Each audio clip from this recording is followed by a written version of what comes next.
Hi everyone, welcome back to my channel. എൻ്റെ രാജസ്ഥാൻ യാത്രയിൽ ഞാനിപ്പോൾ നിൽക്കുന്നത് ജയ്പൂരിലെ ജൽ മഹലിലാണ്. രാജസ്ഥാൻ ട്രഡീഷണൽ ഡ്രസ്സൊക്കെ ധരിച്ചാണ് നിൽക്കുന്നത്. എങ്ങനെയുണ്ട്? അടിപൊളിയല്ലേ?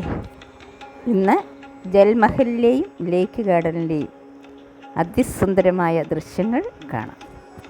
ജയ്പൂർ നഗരത്തിൽ നിന്നും അംബർ ഫോർട്ടിലേക്കുള്ള വഴിയിൽ 300 ഏക്കറിൽ വ്യാപിച്ചു കിടക്കുന്ന മാൻസാഗർ തടാകത്തിന് നടുവിൽ സ്ഥിതി ചെയ്യുന്ന 5 നില കൊട്ടാരവും ലേക്ക് ഗാർഡനും അതിമനോഹര കാഴ്ചകളാണ് നമുക്ക് സമ്മാനിക്കുന്നത്. ജയ്പൂരിലെ ഏറ്റവും അട്രാക്റ്റീവായ പ്ലേസാണ് ഈ ജൽമഹൽ. തടാകത്തിന് ചുറ്റും വലിയ മലനിരകളും വെള്ളത്തിനുള്ളിലെ 5 നില കൊട്ടാരവും അതിവിസ്മയകരമായ കാഴ്ചകൾ തന്നെയാണ്. കൊട്ടാരത്തിൻ്റെ മുകൾ ഭാഗത്ത് ഒരു പൂന്തോട്ടവും ഉണ്ട്. 18-ാം നൂറ്റാണ്ടിൽ രജപുത്ര രാജാവായ സവായ് ജയസിംഗ് രണ്ടാമൻ രജപുത്ര മുഗൾ വാസ്തുശൈലിയിൽ നിർമ്മിച്ചതാണ് ഈ കൊട്ടാരം.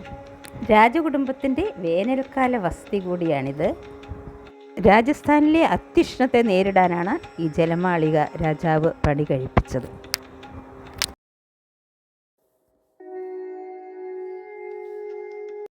ഈ കാണുന്നത് ജൽമഹലിൻ്റെ തൊട്ടടുത്ത് തന്നെ സ്ഥിതി ചെയ്യുന്ന ലേക്ക് ഗാർഡൻ.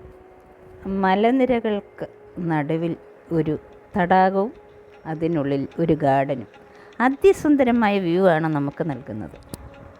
ഇവിടെയൊന്നും നമുക്ക് അകത്തേക്ക് പ്രവേശനമില്ല. 18ഓളം സ്പീഷീസിലുള്ള ദേശാടന പക്ഷികൾ എത്തിച്ചേരുന്ന ഒരു സ്ഥലം കൂടിയാണിത്. അതിനാൽ തന്നെ പക്ഷി നിരീക്ഷകർക്ക് ഏറ്റവും ഇഷ്ടപ്പെട്ട ഒരിടമാണിത്.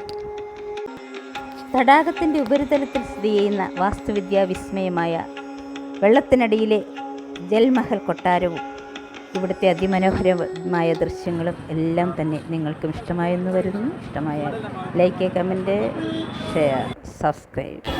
സുന്ദര ദൃശ്യങ്ങളുമായി വീണ്ടും കാണാം. Good bye.